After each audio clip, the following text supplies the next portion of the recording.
that number will be into the millions relatively shortly. You're going to see widespread power outages as a result of Hurricane Ian making landfall and then working its way through the state of Florida.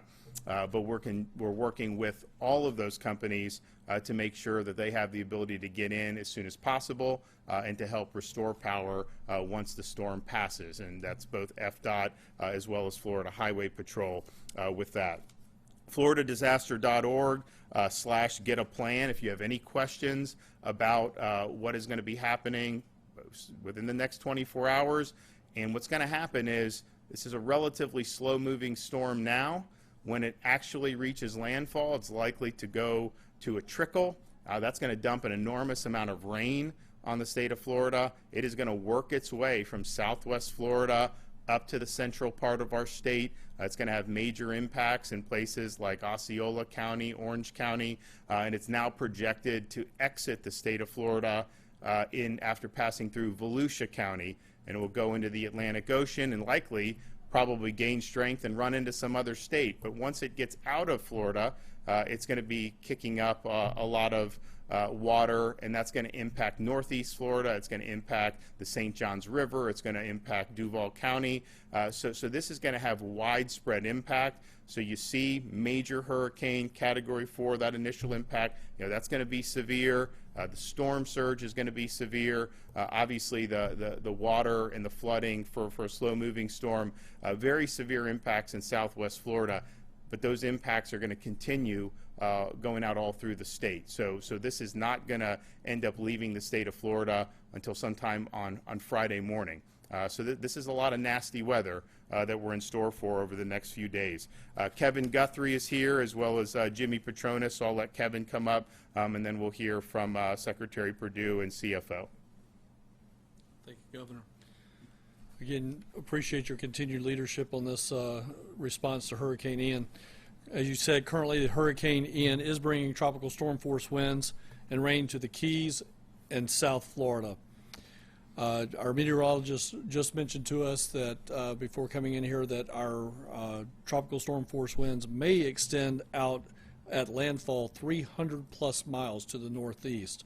So again, as the governor's already mentioned, this will be a statewide event. This is going to cause conditions for flooding. We've already, as the governor has mentioned, already started seeing tornadoes begin to form. I urge Floridians to monitor weather alerts and seek immediate shelter if tornado warnings are issued. Tropical tornadoes will occur very quickly. They will happen overnight tonight and will occur during heavy rain. You will not be able to see them coming. If you get a weather alert, stay in an interior room of a secure structure away from windows and doors and protect your head and body from any debris. If there is a flash flood warning in your area, remember it is never safe to walk or drive through flooded areas. If there is a flooded roadway, do not drive through the flooded roadway. You do not know what is going on with the roadway underneath. Please turn around and do not drown in that situation. Areas in the South Florida and the Keys began to experience outages, as the governor has already mentioned.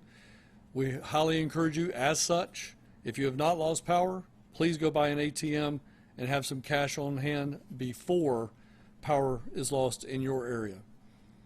If you happen to have food in your refrigerators, you should limit the amount of times that you open that door.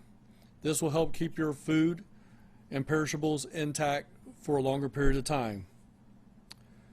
If you are using a generator, remember to keep it elevated on a hard surface to prevent it from getting wet and increasing your chances of electrocution. Again, as we've always said, do not operate your generator indoors. Make sure you keep it outdoors and far away from windows and doors so that no exhaust can enter the home. Generator exhaust contains carbon monoxide, which will be fatal. If residents have questions about resources for Hurricane Ian, I urge them to reach out to their local emergency management or public safety office. This storm will only continue to intensify. If you want to leave, as the governor has said, Now is your last chance. We cannot send first responders into harm's way because you decided not to leave. You must leave now. If you have any questions about the status of the storm and you don't have access to a computer, please continue to call our State Assistance Information Line toll-free at 1-800-342-3557. The number is 1-800-342-3557. As always, you can follow us on our social media on Facebook and our Twitter page at FLCERT. Again, Governor, thank you very much. Okay, Jared. Yes, thank you, Governor.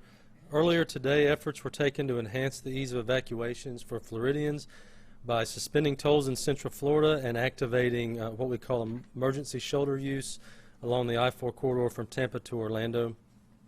Allowing motorists the ability to use the shoulder as an extra lane of travel helped more vehicles to evacuate safely and quickly out of the Tampa area. We are seeing I-4 traffic volumes return to routine travel conditions, allowing us to pick up the emergency shoulder use and prepare for the storm's landfall. Toll suspension will remain in place to aid motorists still looking to evacuate and also those that have evacuated to certain areas. The full list of toll facilities that are suspended can be found at fdot.gov/EN toll suspension. As the storm is close to making landfall, FDOT and FHP continue to closely monitor wind speeds and flood-prone areas in case closures are needed on roads or bridges. Once wind speeds on bridges increase beyond 40 miles per hour, sustained, FHP and local law enforcement will begin closing access across bridges to ensure the safety of motorists. The department has worked tirelessly with partners to strategically stage resources in order to immediately begin storm recovery efforts once the storm has passed through. We are staged and ready to perform road and bridge inspections as soon as it is safe to do so. Coastal bridges are absolutely one of our top priorities as we support the life safety mission following the impact of the storm. Additionally, emergency and pre-event contracts have been activated for post-storm operations, including roadway clearance operations, debris removal, traffic signal and lighting repairs, and generators. Having these ready ensure FDOT staff, our contractors, and our partners are ready to spring into action and immediately begin post-storm recovery efforts, including clearing roadways for emergency responders, utility workers, and other agencies to begin their efforts.